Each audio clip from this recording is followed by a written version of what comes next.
Middle east से इस वक्त की सबसे बड़ी और चौंकाने वाली खबर सामने आ रही है। एक ऐसा देश जो इस समय अमेरिका और इजरायल के साथ सीधे टकराव के मुहाने पर खड़ा है। उसी देश यानी ईरान के भीतर पिछले 24 घंटे में कुछ ऐसा हुआ जिसने पूरी दुनिया की खुफिया एजेंसियों को अलर्ट कर ला दिया। ईरान के सुप्रीम लीडर मुस्तफा खामनेई ने एक झटके में देश की सुरक्षा सैन्य व्यवस्था की पूरी तस्वीर बदल दी। महज 24 घंटे के भीतर सेना, इस्लामिक रिवोल्यूशनरी गार्ड कॉर्प्स, नौसेना और बसीज फोर्स के 7 सबसे बड़े कमांडर्स और अधिकारियों को बदल कर रख दिया गया।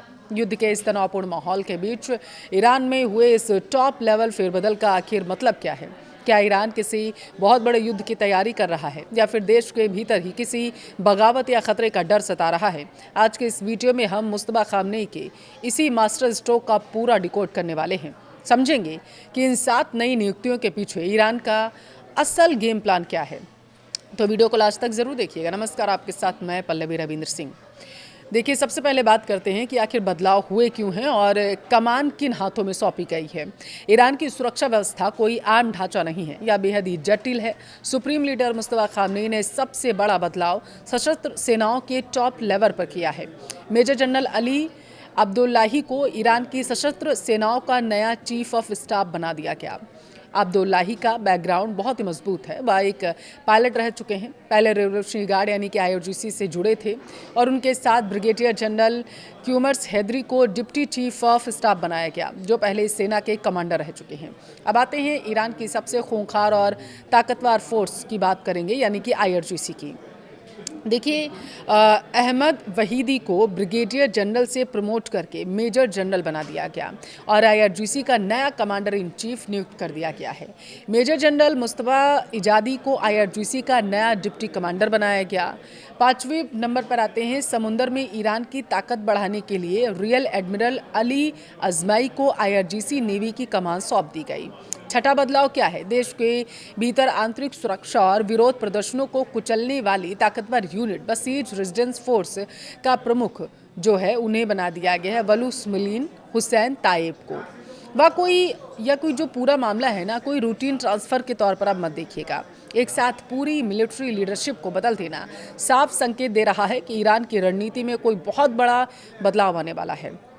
इन 6 बदलावों के अलावा 7वीं और सबसे अहम नियुक्ति है मोहसिन रजाई की। सुप्रीम लीडर मुस्तफा खामनेई ने इस पूर्व आईआरजीसी कमांडर को सुप्रीम नेशनल सिक्योरिटी काउंसिल में अपना निजी प्रतिनिधि नियुक्त कर दिया है। रजाई ने मोहम्मद बाकिर जोलकद्र की जगह ली है, लेकिन यहाँ एक पेच है जिसे समझना बहुत ज़रूरी है। मोहसिन रजाई जिस अहम भूमिका में आए हैं, उस पद पर पहले अली लारिजानी हुआ करते थे। आपको याद होगा, इसी साल मार्च में अमेरिका और इजरायल के भयंकर हमलों में अली लारिजानी की हत्या कर दी गई थी। लारिजानी की मौत ईरान के खुफिया और सुरक्षा तंत्र के लिए एक बहुत बड़ा झटका थी।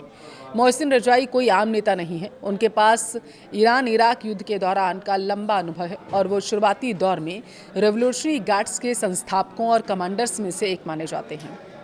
मुस्तफा खामनेई ने रजाई को वापस लाकर यह संदेश दिया कि इस वॉर टाइम सिचुएशन में उन्हें अनुभवी और कट्टर वफादारों की अब ज़रूरत पड़ने लगी है। रजाई का आना दिखाता है कि ईरान अब इजरायल और अमेरिका के खिलाफ अपनी रक्षात्मक नीति को आक्रामक बनाने वाला है। अब सवाल उठता है कि मुस्तफा खामनेई ने यह कदम अभी क्यों उठाया, इसके पीछे कारण क्या है? देखिए, इसके पिछले का संदेश क्या है वो समझना यहाँ पर ज़रूरी है। रक्षा विशेषज्ञों के मुताबिक इसके 3 प्रमुख कारण माने जा सकते हैं। पहला कारण, अभूतपूर्व बाहरी दबाव और युद्ध का खतरा। ईरान इस वक्त इजरायल और अमेरिका के साथ हाइब्रिड वॉरफेयर लड़ रहा है, कभी प्रॉक्सी गुटों के जरिए तो कभी सीधे हवाई हमलों के जरिए।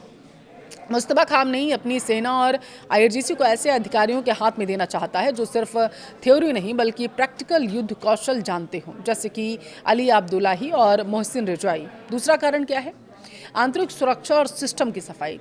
हाल के महीनों में आपने देखा होगा, ईरान के अंदर जिस तरीके से बड़े नेताओं और जनरल्स को निशाना बनाया गया, उससे ईरान को अंदेशा है कि उनके सुरक्षा तंत्र में सेंध लग सकती है। नई नियुक्तियां और बसीज फोर्स में बदलाव इस वक्त का संदेश है कि ईरान अपने तंत्र को पूरी तरीके से फिल्टर और संगठित करना चाहता है ताकि किसी भी अंदरूनी या बाहरी खतरे को तुरंत ही खत्म किया जा सके। तीसरा कारण है कमांड पर सुप्रीम लीडर की मजबूत पकड़ होना।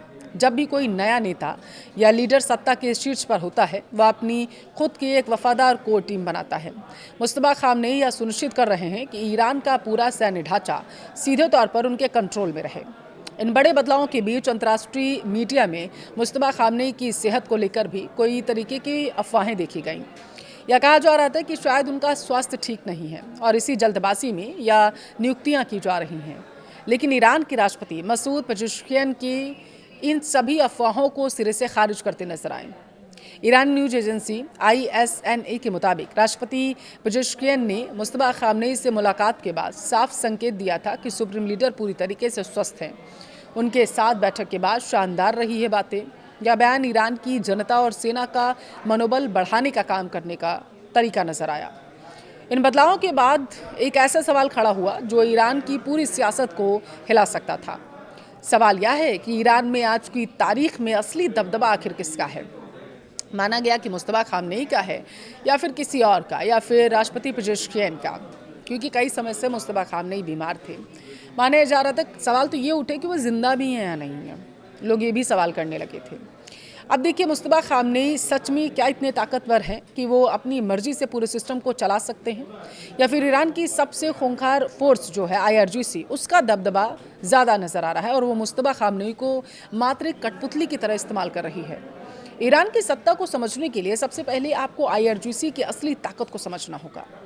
IRGC कोई आम सेना नहीं है, ये ध्यान रखिएगा। यह एक पैरेलल गवर्नमेंट है। जब 1989 में ईरान में इस्लामिक क्रांति हुई थी, तब IRGC को सिर्फ इसलिए बनाया गया था ताकि वो सुप्रीम लीडर और क्रांति की रक्षा कर सके।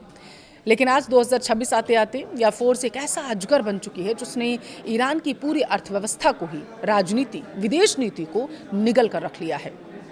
अब क्या आप जानते हैं कि ईरान की telecom industry, construction projects, nuclear programme, यहाँ तक कि तेल के व्यापार के एक बहुत बड़े हिस्से पर सीधे तौर पर IRGC का कंट्रोल आता है।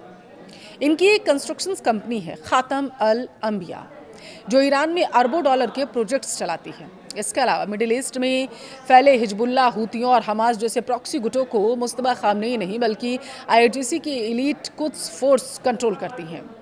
ऐसे में माना ये जा रहा है कि बहुत बड़े बदलाव हो सकते हैं। पूरा कंट्रोल तो IRGC के पास ही है।